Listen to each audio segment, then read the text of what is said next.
ወንጀል ሲበዛ የሰው ልጅ ለኸይር ሥራ ያለው ተነሳሽነት ይቀንሳል። አካላቱ አልታዘዝም ይሉታል። አካላችን ላይ ከበድ ያለ ሸክም ስንሸከም አካላችን እንደሚዝለው እንቅስቃሴያችን እንደሚያንሰው ሁሉ ወንጀሎች ሲበዙ ልብ ለኸይር መነሳሳት ይከብደዋል። አካላት ለኸይር ሥራ መንቀሳቀስ ያቅታቸዋል። ይሄን ሁሉም ያውቀው። ከአቅም በላይ ሸክም የተሸከመ ሰው እግሩን ማንሳት መራመድ የከበደው ሄዶ ሊወድቅ ሁሉ ይችላል።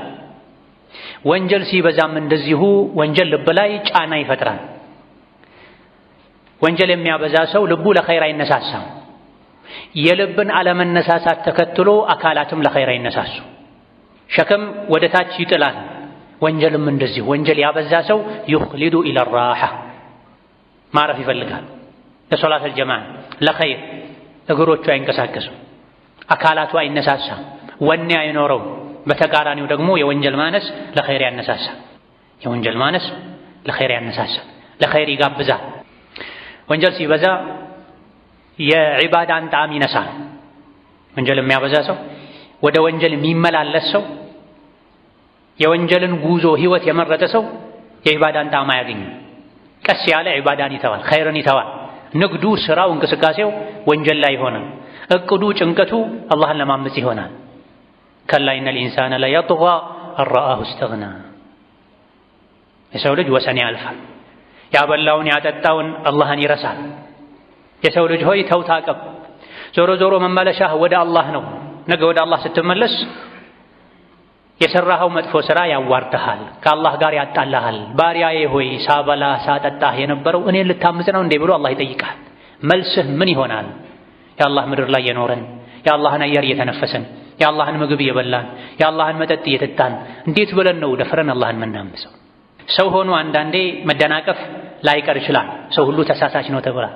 ነገር ግን ደግሞ ደጋግሞ ስህተት ላይ መውደቅ፣ ለስህተት ማቀድ አላህን ተባረከ ወተዓላ የመርሳት ምልክት ነው።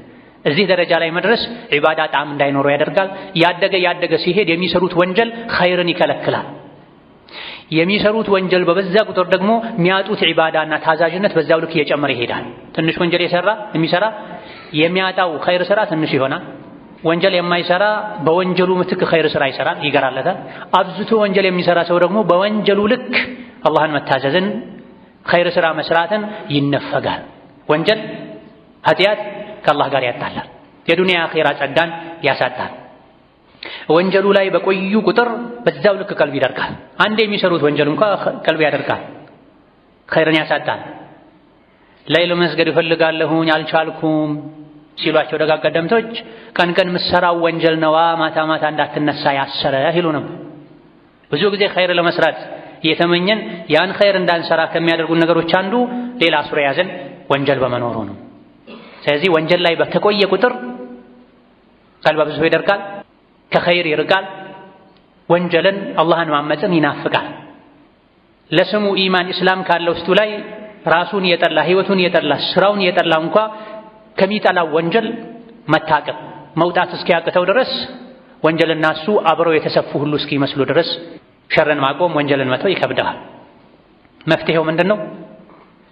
ወንጀል ላይ ሆኖ አላህ የሚጠላው ጎዳና ላይ ሆኖ ካለበት ቆሻሻ መውጣት የፈለገ ግን ያቃተው ፈልዩክቲር ሚነል ኢስቲግፋር ያብዛ፣ ተውበት ያብዛ ተብሎ። ታዲያ ኢስቲግፋሩ እዛው ወንጀሉ ላይ ጭቃው ላይ ተኮኖ አይደለም። መታቀብ፣ መጸጸት፣ መደንገጥ፣ ኻቲማን መፍራት፣ ፍጻሜን መፍራት። እንደዚህ ሆኜ በወንጀል ተጨማልቄ አላህ ፊት ብቆም አኺራዬ ምንድነው የሚሆነው ማለት ከራስ ጋር መነጋገር፣ መታቀብ፣ ከዛ በኋላ ኢስቲግፋር ማብዛት ያስፈልጋል። ኢብሊስ የሰው ልጅን በወንጀል አጠፋለሁ ብሏል። አላህ ደግሞ ምህረት እስከጠየቁኝ ድረስ እኔ እመራቸዋለሁ ብሏል። ወንጀል ጭቃ ነው፣ ኢስቲግፋር ተውበት ማጠቢያው ነው። ታዲያ ተውበቱ ኢስቲግፋሩ የአፍ ብቻ መሆን የለበትም፣ የቃል ብቻ መሆን የለበትም፣ ጊዜያዊ መሆን የለበትም። ኢብኑ ተይሚያ ረሒመሁላህ ተዓላ አንድ ሰው ሱብሓነላህ አልሐምዱሊላህ ማለት አላህን ማወደስ ቢያበዛ ነው የሚሻለው ወይስ ኢስቲግፋር ቢያበዛ ነው የሚሻለው ተብለው ሲጠየቁ እንደ ግለሰቡ ሁኔታ ይለያያል ብለው በውሃ ምሳሌ አድርገዋል። ቀዝቀዝ ለማለት ብቻ ገላውን የሚታጠብ ሰው ያን ያክል ሳሙና መሰል ነገር ብዙ ላይ ያስፈልገው ይችላል። ሰውነቱ ላይ ግን እድፍ የበዛበት ሰው ሳሙና ላይ ያስፈልገው ይችላል፣ ሳሙና ብቻ ላይ በቃው ይችላል። ሀከዛ ከጌታው ጋር ያለው ግንኙነት ሰላማዊ የሆነ ብዙ በወንጀል ጭቃ ያልጨቀየ ሰው ተስቢህ ማብዛቱ ይሻላል። እሱ አላህን ማወደሱ ሱብሃንአላህ አስተግፊሩላህ ማለቱ በላ ሱብሃንአላህ ላ ኢላሃ ኢለላህ ማለቱ አላህን ማወደሱ ይሻላል። ነገር ግን የወንጀል ጭቃ የበዛበት ሰው ሳሙና ማብዛት ስላለበት ኢስቲግፋር ማብዛት ያስፈልገዋል። ተውበትና ኢስቲግፋር የተደራረበ የወንጀል እድፍን ቆሻሻን ያስወግዳል። ግና ኢስቲግፋር ስናደርግ እግራችን ራሳችን ከወንጀሉ ፈቀቅ ማለት መውጣት መቻል አለብን። ኢስቲግፋሩ አብዝቶ ወደ አላህ ይጠራናል፣ ይስበናል። እዛው ጭቃ ላይ ተኮኖ ወንጀል ላይ ተኮኖ ግን ኢስቲግፋር ማድረግ አላህ ላይ ተባረከ ወተዓላ ማሾፍ መሳለቅ ነው የሚሆነው። ቀድመህ ከወንጀሉ ራቅና የሚል ምላሽ ነው የሚሰጠው። ወንጀልና መልካም ሥራ ይጣላሉ፣ አብረው አይሄዱም። መቼም ወንጀልና መልካም ሥራ ይጣላሉ፣ አብረው አይሄዱም። ውሃና እሳት አብረው እንደማይሄዱት ሁሉ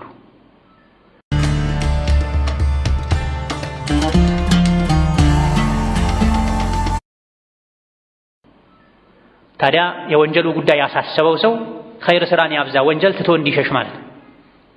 የሰው ልብ ላይ መልካምነትና አመጽ እምቢባይነት ሰዎች ዘንድ መልካም ሥራና ወንጀል ይጣላሉ። አሸናፊው እሱ ጋር ይቀራል፣ ተሸናፊው ትቶ ይሄዳል።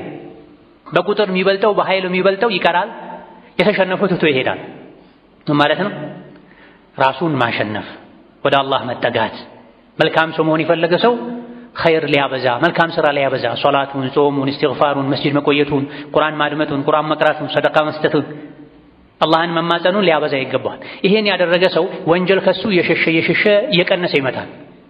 ወንጀል ያበዛ ሰው ደግሞ ኸይር ሥራ ከሱ እየራቀ እየቀነሰ ይመጣል። ከወንጀል መገላገል የፈለገ ሰው ኸይር ሊያበዛ ይገባል። የኸይር መብዛት ወንጀልን ያጠፋዋልና ዱንያ ላይ የመጣ ነው አላህን ተባረከ ወተዓላ ታዘን ለአኼራ የሚሆን ስንቅ ሰንቀን ልንሄድ ነው። መሄዳችን አይቀርም። መቼ ነው የምንሄደው? እማናችንም አናውቅ። ወንጀል ተሸክሞ የሄደ ሰው ይዋረዳል፣ ያንሳል፣ ይከስራል፣ ሚይዘውን ያጣል።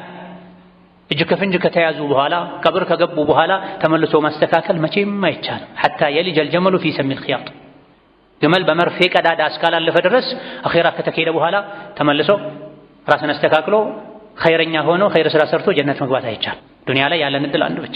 ያን እድል በወንጀል ልናባክ ነው። አላህን በማስቆጣት በመበዳደል በግፍ በክፋት አንድ ህይወታችንን እድላችንን ልናቃጥል አይገባም። በተለይ ያለንበት ወር ያለንባቸው ወራቶች የኸይር ወሮች ናቸው፣ የሐጅ ወሮች ናቸው፣ የጾም ወሮች ናቸው፣ የመልካም ሥራ ወሮች ናቸው፣ የተከበሩ ወሮች ናቸውና ክብራቸውን ልንጠብቅ ይገባል። አላህ ያከበረውን ነገር ያከበረ ዱንያ መኼራም ላይ ይከበራል። አላህ ያከበረውን ቦታ ጊዜ የናቀ አላህ ዘንድ ይናቃል፣ ይዋረዳል።